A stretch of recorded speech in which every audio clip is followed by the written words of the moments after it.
Merci à vous. Donc, je m'appelle Nicolas Muller, je suis un des trois associés de Triptyque, Fabien, Nicolas ici présent. Ici. On est une boîte texoise de 19 personnes qui travaillent sur Docker et sur Java, c'est notre baseline. On ne s'interdit absolument pas de faire d'autres technos.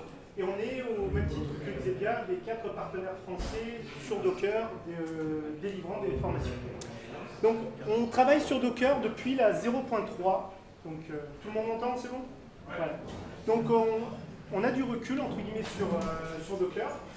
Et je vais vous parler d'un projet qui s'appelle Cloud Unit, qui est un PaaS open source, écrit en Java, basé sur Docker, qui nous sert, nous, quotidiennement, et qu'on a open sourcé en octobre dernier.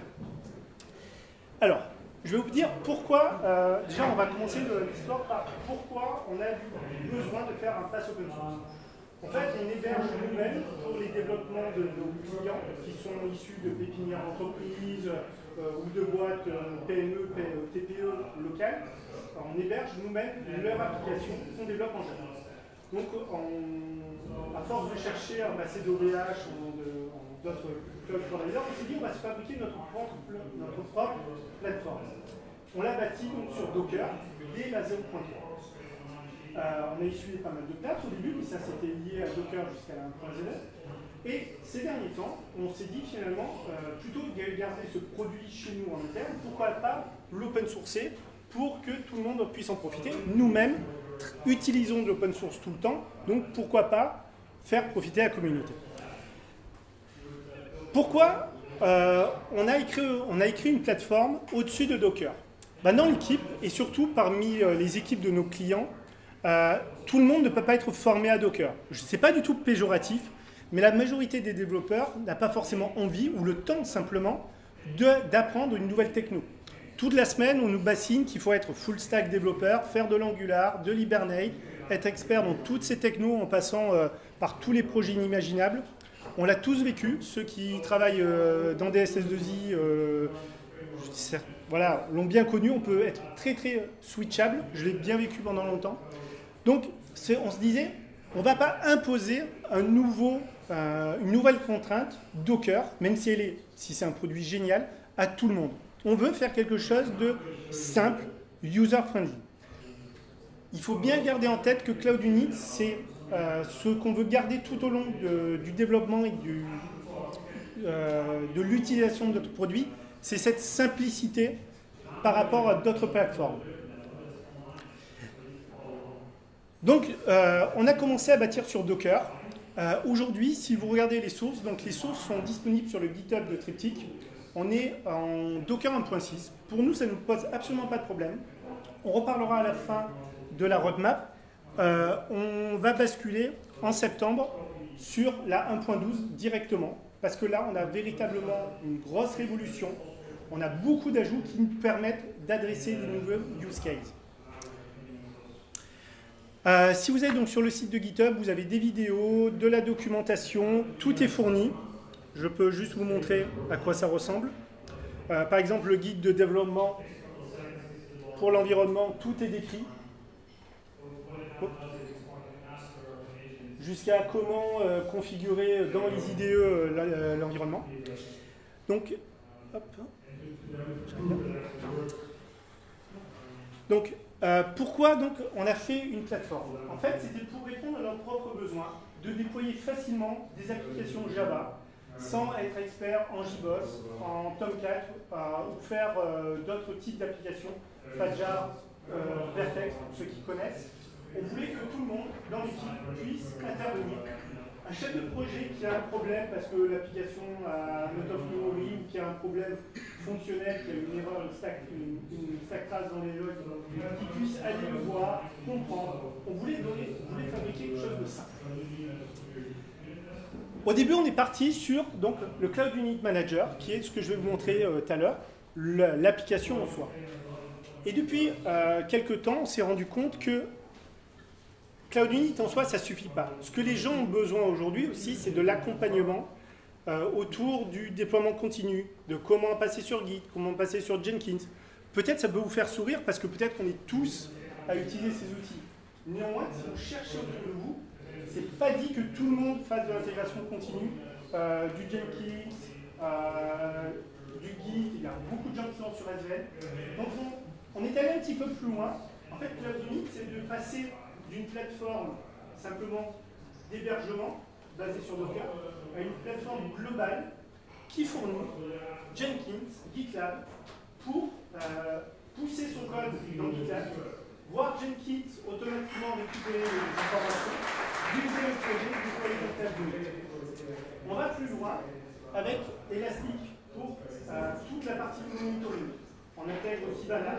Quand je dis qu'on intègre, c'est on va intégrer. C'est la grosse roadmap qui va arriver en septembre. Kibana, Elasticsearch, Logstash, pour remonter toutes les métriques de vos applications. Qu'est-ce qui est important aujourd'hui dans les projets? Quand on commence un projet dans une équipe, c'est dès le début du projet, commencer à monitorer vos applications. Est-ce que les développeurs utilisent mal Hibernate? Tout le projet et Hibernate, je suis désolé, mais non pas parce que c'est un mauvais outil, mais que c'est un outil compliqué à utiliser. Il y a très peu de gens qui savent l'utiliser.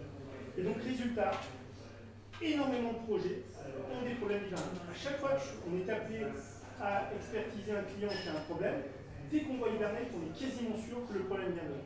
Ce qui est dommage, c'est de ne pas avoir une plateforme qui vous dit dès le début des devs, il y a un souci, que le chef de projet, dès le début, puisse se rendre compte qu'il y a un problème.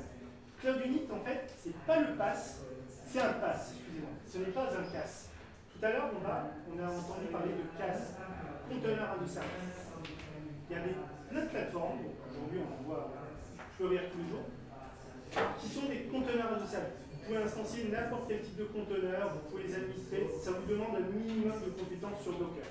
Nous, on reste volontairement sur le terme de plateforme as a service. On veut quelque chose de fonctionnel qui apporte une plus-value métier. Aujourd'hui, on est focalisé sur Java. Demain, on le sera sûrement sur .NET quand Docker sera porté correctement sur Microsoft. Je dis correctement, quand il sera production ready plutôt, c'est bien. Et on fait déjà tourner du Ruby, du Python, et du PHP. Notre cœur de métier, ça reste Java. On veut se focaliser sur tout ce qui est du monitoring, déploiement continu, tout ce qui tourne autour de Java aujourd'hui. Alors, les deux derniers outils, c'est LetChat, c'est un outil collaboratif pour permettre dans une équipe de voir les logs, de se comprendre les exceptions, les erreurs qui sont remontées d'une application. Du style, dans une certaine application, il pourra avoir une exception, ça remonte un message dans le chat de l'équipe, le chef du projet peut être averti, ainsi de suite. Et Docker Data Center, c'est l'outil commercial par contre de Docker. On voudrait bien pouvoir exporter nos conteneurs, entièrement bâtis sur des conteneurs, sur l'environnement de production de Docker. Dans l'idée où aujourd'hui, on pourrait utiliser quelque chose avec un support qui marche super bien. Nous, on utilise Docker Data Center. C'est-à-dire qu'on le déploie, mais on le promouvoit. Et on se rend compte qu'on voudrait bien utiliser cette plateforme pour la partie production de Cloud. Voilà. Alors, les comparaisons, on peut les faire avec OpenShift d'IBM. Excusez-moi, OpenShift de Red Hat. Ouh là là, j'ai dit une grosse mot. IBM Bluemix. Alors, je ne sais pas s'il y a des gens d'IBM ici. Non? Ils sont partis? Alors, en fait, étonnamment, on n'est pas du tout fâché avec les gens de Bluemix. Au contraire, on est en train de travailler avec un POC, avec les plus hautes autorités françaises, on va dire, de Bluemix, pour déployer donc, notre outil sur Bluemix. Parce que vous allez vous rendre compte qu'en fait, on répond des use cases que Bluemix ne veut pas répondre volontairement, pour des raisons politiques ou techniques. Donc l'idée, c'est qu'on soit sur la marketplace de Bluemix. Donc si vous, demain, vous utilisez Bluemix dans votre entreprise, vous pourriez avoir Cloud-Init sur votre marketplace. Juste pour finir sur ces autres plateformes, elles ne sont pas forcément mauvaises, loin de là, bien au contraire. Le seul truc, c'est que pour OpenShift, c'est pas cliquer et je démarre. Ça demande de la configuration, de l'installation.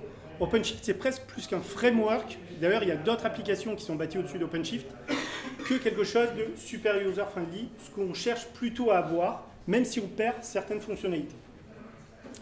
Les use cases. Avant de passer à la démo, je vais vous parler parce qu'aujourd'hui, Cloud-Init, on s'en sert déjà chez des clients. Ce n'est pas du tout quelque chose que je viens vous présenter. On l'a bâti, comme je vous l'ai dit, pour nos besoins. On l'installe depuis un bout de temps chez nos clients. Et donc, je vais vous donner quelques exemples. SMS Mode, c'est une application, vous avez sûrement dû recevoir des SMS, une application, c'est un broker de messages SMS. Ils achètent eux des gros volumes et les renvoient. Si vous êtes chez les Républicains, les Socialistes ou d'autres partis, vous recevez sûrement des campagnes de pub en passant par eux. Allo Docteur aussi. Ils avaient une infra entièrement sur Glassfish. On l'a migré sur Wi-Fi dans Cloud Unit. On a formé les équipes à Git, à Jenkins. On a mis en place l'intégration continue. Cloud Unit, c'est un projet open source. Vous pouvez vous en servir.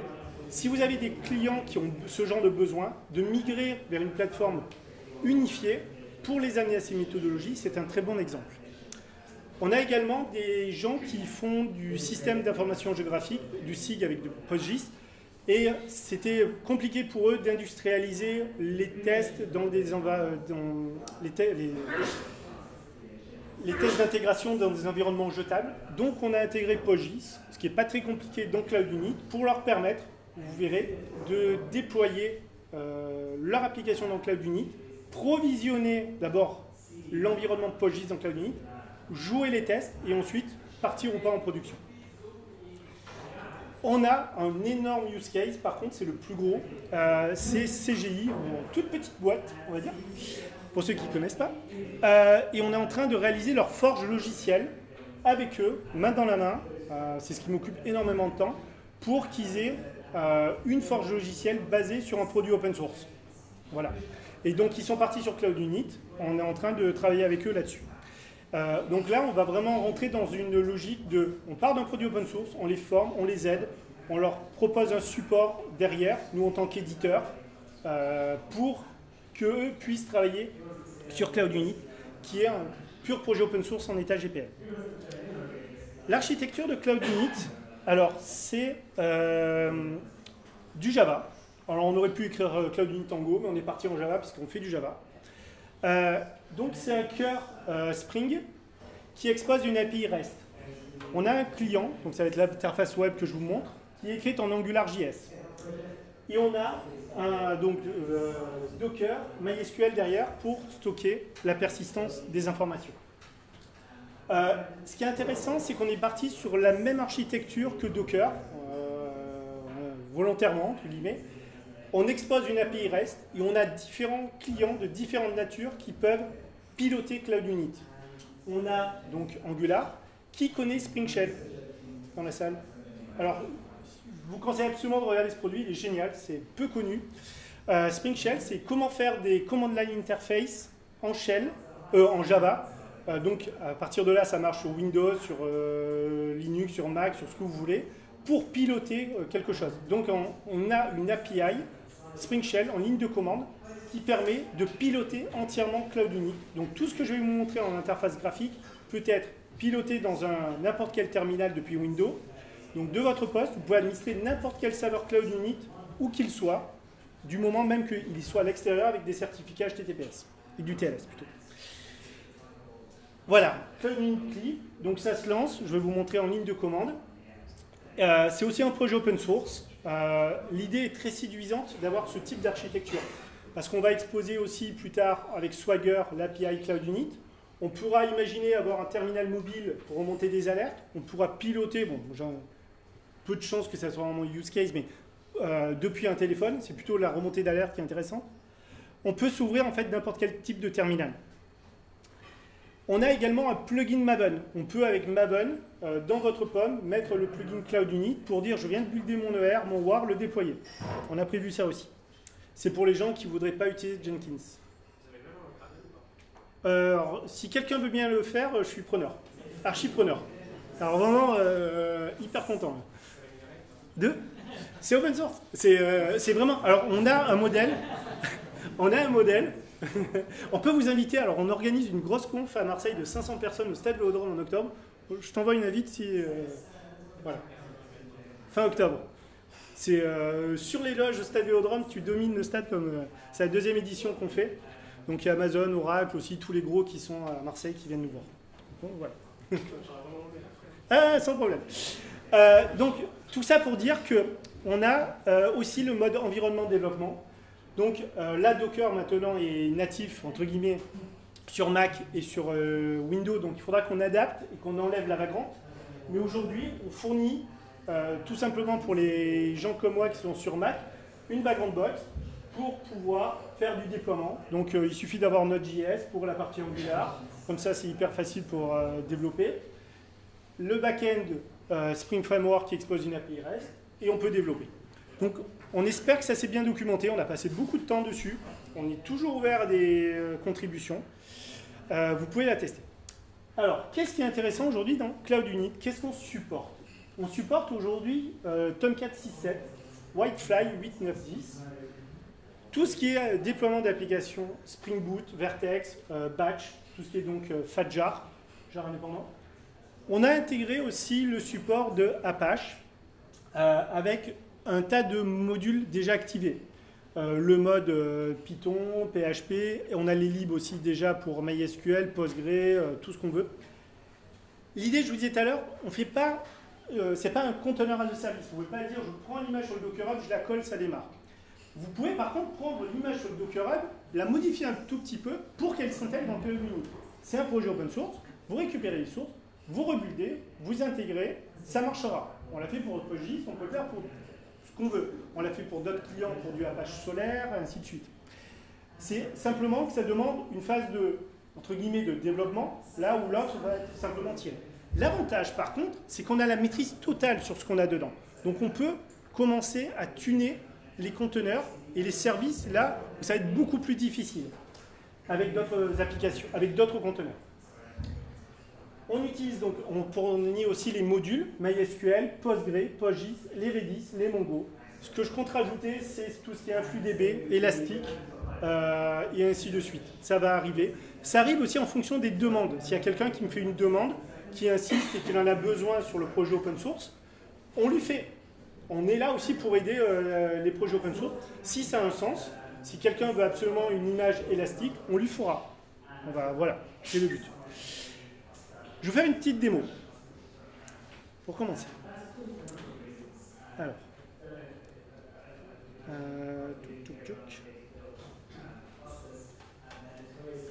excusez-moi, j'arrive. Donc là, je suis bon, certes en statique, mais c'est pas grave. C'est ce qu'on livre en front chez tous nos clients. C'est ce qui permet de revoir l'ensemble des applications. Aujourd'hui, les 3 qui sont actives, c'est celle-ci. On va commencer par Cloud Unit Manager, vous donner une petite overview de ce que c'est. Je me log. Je vois que j'ai déjà 2 applications qui sont installées, qui sont du build précédent. Je vais commencer par créer une application. Pour nous, une application dans Cloud Unit commence toujours par un serveur d'application. On part du monde Java. Et là, je peux choisir ce que je veux. Donc, je peux prendre un Tomcat 8.0.14, de même que j'ai les dernières versions de Wi-Fi. Là, je les ai mises à jour récemment. Mais si vous avez besoin, par exemple, d'avoir une autre version de Tomcat ou un énième Tomcat, c'est juste, en gros, un duplicata de l'image du Dockerfile, de changer le numéro, de relancer le build, classique en Docker, et en gros, vous aurez l'image dans Cloud Unit. Je vais commencer donc par créer un 8.0.14.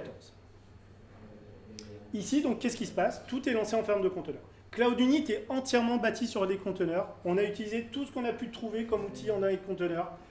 Les outils Docker principalement. On utilise iPache, qu'on va remplacer par quelque chose d'autre bientôt.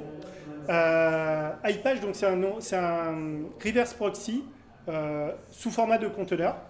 On utilise aussi SkyDocs, SkyDNS de Michael Crosby pour aussi récupérer les events, faire un DNS interne à la plateforme. Vous verrez qu'en fait, Cloud Unit, c'est une plateforme totale. Quand on l'installe sur un client, chez un client, en gros, on n'a qu'à lancer dans le server guide un seul script, un curl qui fait un bash sur le serveur. Il va tout télécharger. Télécharger Docker, installer tous les patchs, tout ce qu'il faut. Et à la fin, vous avez Cloud Unit. Le but, c'est essayer d'être le plus simple, même pour les gens qui vont l'installer. Et donc, en gros, la personne, ce qu'elle a besoin de faire, c'est de faire un redirection wildcard, étoile.tartampion.com sur l'IP de ce serveur. Tout ce qui va être derrière, c'est Cloud Unit qui le gère. D'où le fait qu'on ait intégré un reverse proxy, un serveur DNS en interne, pour qu'on ne soit pas demandé à l'infra quoi que ce soit. Ici, on a créé donc une première application, Container Day. Je vais pouvoir la manager. Ici, je peux rentrer, donc c'est une application Java. Ici, on voit que c'est un Tomcat qui a telle mémoire, qui n'a pas d'option JVM avec telle version de Java. On a accès à la console d'administration de Tomcat.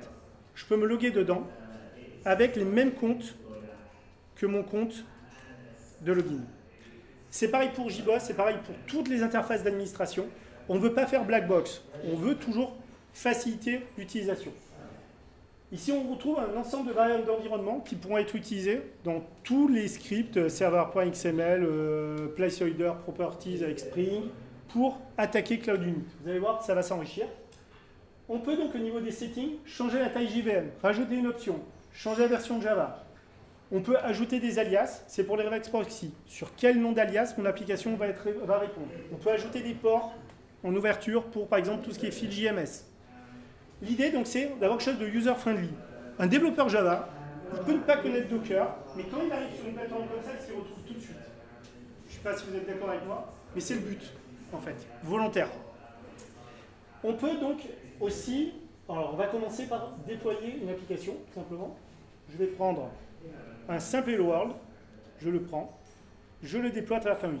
Là, on va appeler soit les API de Wi-Fi, soit de Tomcat, soit bidouiller Vertex, soit faire ce qu'il faut avec Spring, et ainsi de suite, pour la déployer.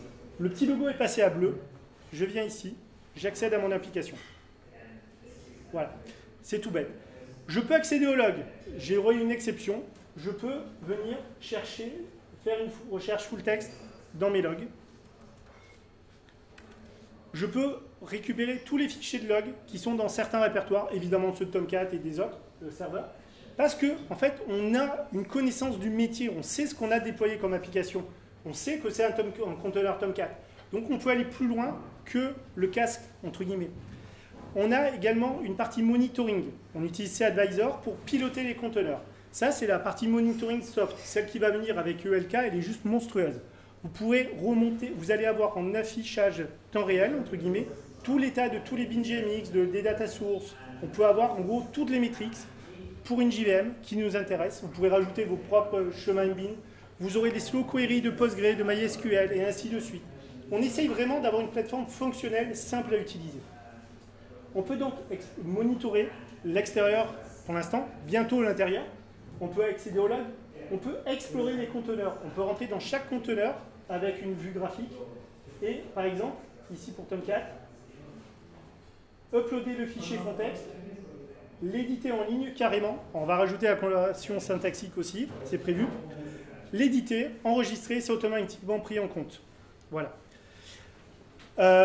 On peut même pousser, donc créer des répertoires ici, add a directory. On peut uploader un zip. Quand on upload un zip, un tar.gz, on a un petit logo, je vous montrerai après, qui permet de dézipper en fait, le fichier directement. On va pouvoir aussi rajouter l'option de pouvoir exécuter un shell. Donc vous pouvez après imaginer tous les scénarios. Si vous vous souvenez de ce que je vous ai dit tout à l'heure, tout ceci c'est scriptable en ligne de commande. On va imaginer donc des scénarios assez fun avec Jenkins pour pouvoir piloter carrément une stack entière.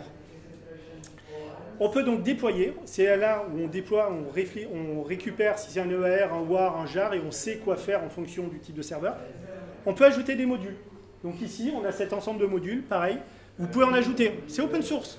C'est juste que ce n'est pas du drag and drop, mais c'est complètement open source. Vous pouvez ajouter ce que vous voulez. On va ajouter un module MySQL, par exemple, ici. Je reviens dans Overview. Quand il va être fini d'être chargé, voilà, je n'ai même pas besoin de recharger.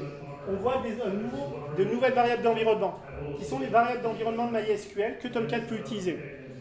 Voilà, ça ressemble aux Dockerlinks, mais ce n'est pas des Dockerlinks, mais c'est presque.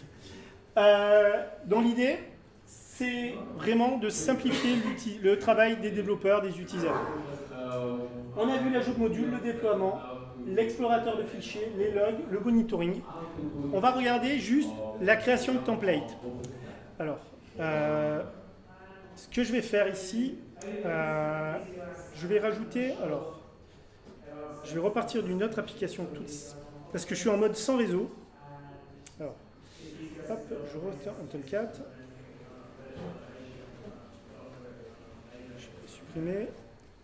Donc tout est fait en Angular, c'est réactif dans tous les sens. On peut arrêter, supprimer en même temps. Je touche rien. Ici, je vais rajouter sur démo 1, je redéploie ma petite application.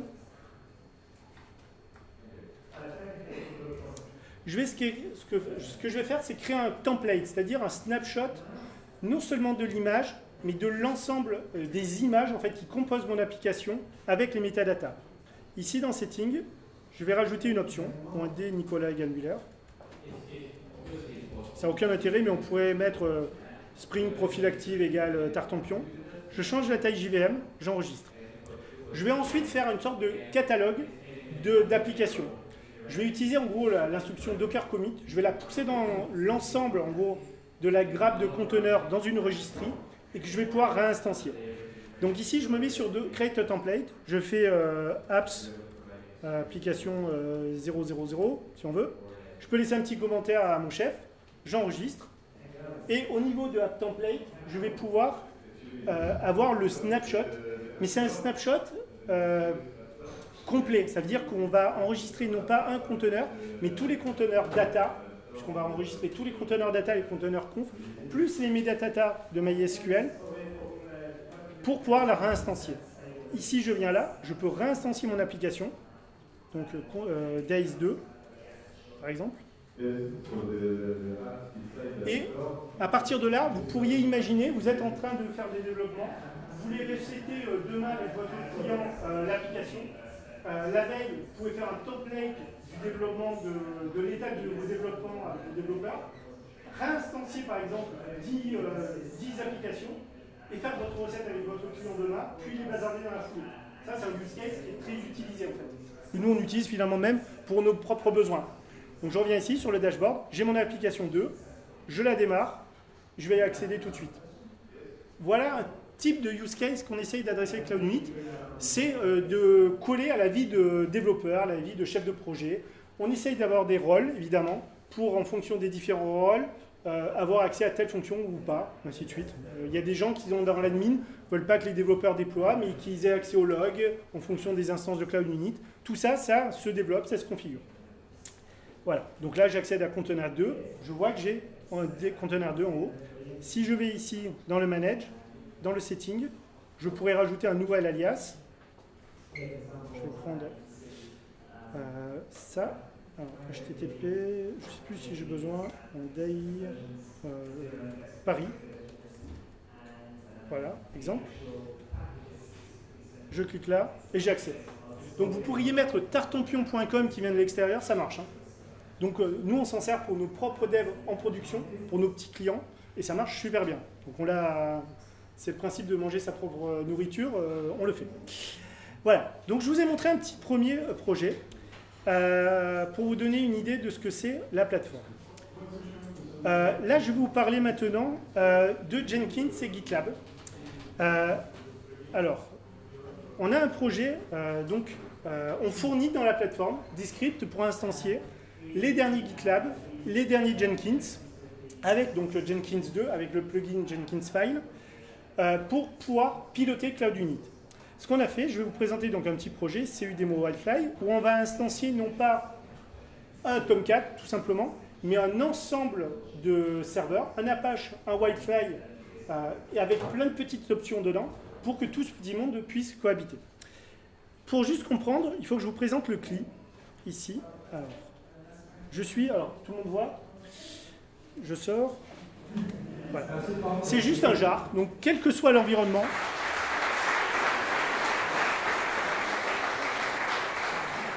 merci. Quel que soit l'environnement, sous Windows, vous pouvez le lancer, et à partir de là, je peux me connecter à mon Cloud Unit. Vous inquiétez pas si vous voyez passer le mot de passe en clair, c'est le mot de passe de la version open source. Je peux lister les applications. Donc en gros, je pilote l'API REST. Je peux mettre par exemple dans le cas use Demo 1. Ici, on va revoir là. Hop, excusez-moi.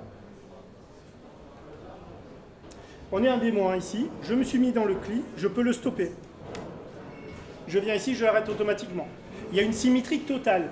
On a toutes les fonctions qui sont implémentées dans l'interface Angular sont implémentées dans le CLI. C'est très important pour qu'on puisse tout scripter.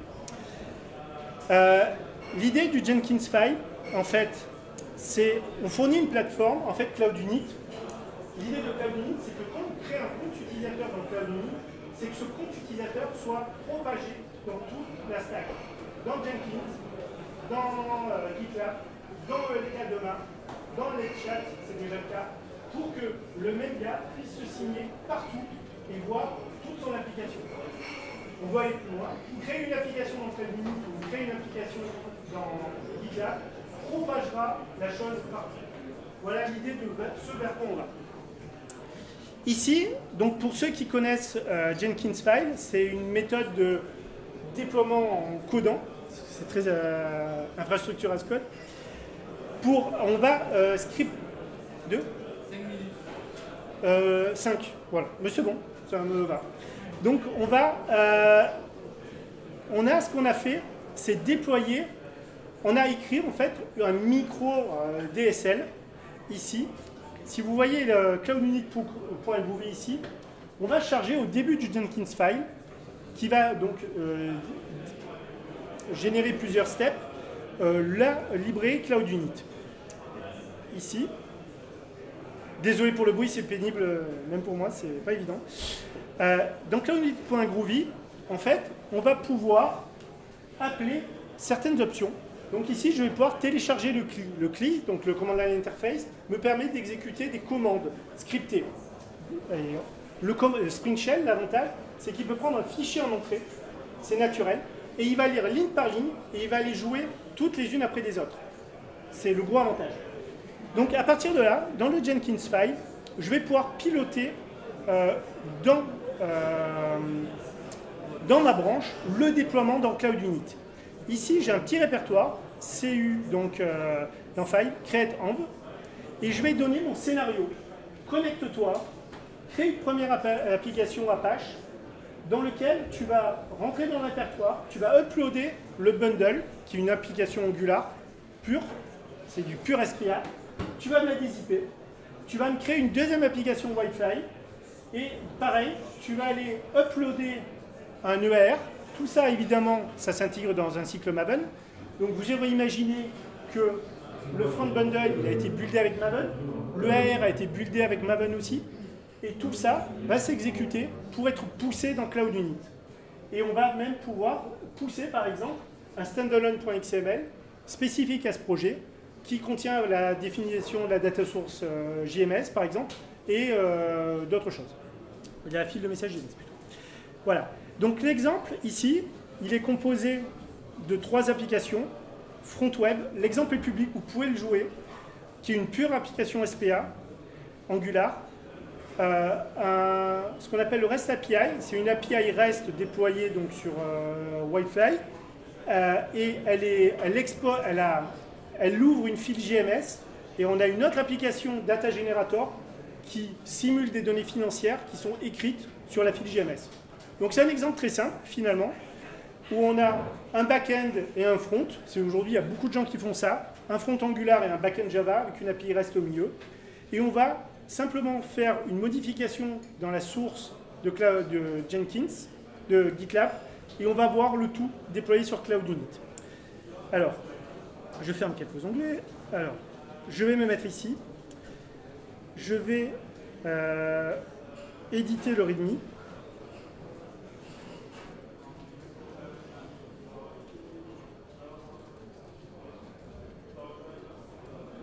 J'enregistre. Ce que je fais là, je pourrais exactement le faire, et je vais le faire après, dans IntelliJ ou Eclipse. C'est vraiment, là, il n'y a absolument aucune contrainte. Le projet a été récupéré de GitLab. Vous avez depuis votre IntelliJ la main sur cette branche distante, et à partir de là, vous travaillez de la même manière. Là, qu'est-ce qui se passe dans Jenkins? Si j'ai rien touché, j'ai le build qui vient de se déclencher. Le build, ici, si je rentre dedans, et que je vais dans la console output, j'ai toute la stack CloudUnit qui est en train de se dérouler. Si je vais sur CloudUnit lui-même, ici, je suis en train de fabriquer mon front. Et je vais le fabriquer, mais complet. C'est-à-dire que je suis dans le cycle Maven. Je reviens ici. Je suis en train de... J'ai checké, j'ai buildé le R. Donc plus que builder R, j'ai même buildé avec une tâche Bower et un grunt build, la partie aussi Angular. Donc j'ai tous mes livrables, j'ai mon ER qui contient mes 2 WAR, mon backend et mon API REST, et je suis en train de pousser tout ça dans CloudUnit, et au résultat, je vais avoir toute la stack. Si je rentre ici, dans l'explorateur, dans var 3w, j'ai déjà donc mon bundle qui a été déployé. Ce que je disais tout à l'heure, on peut même le dézipper si on veut. On a donc toute la stack qui est en train de se déployer. Je vais montrer juste pour le résultat final.